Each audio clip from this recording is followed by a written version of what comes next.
ဘာလို့မင်းနဲ့ဘာဖို့မင်းနဲ့ရိုက်တော့မယ်ဟုတ်တယ်အဲ့ဒါဘာဖို့မင်းနဲ့ကိုတရာကြီးလောက်ပဲမှာဘာလို့တရာဘလေးကိုကြီးလောက်ပဲမှာတရာမင်းနဲ့လုံးဝကြီးလောက်ပဲမှာဟုတ်လားအဲ့ကြရင်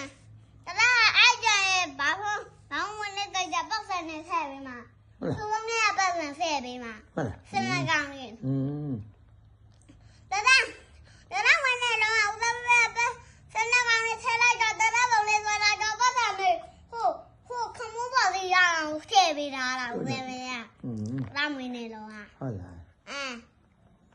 ဘာဝင်ကြခဲ့ပြီမှာပေါ့အကုန်လုံးဆဲပေးမှာအများကြီးဆဲပေးမှာ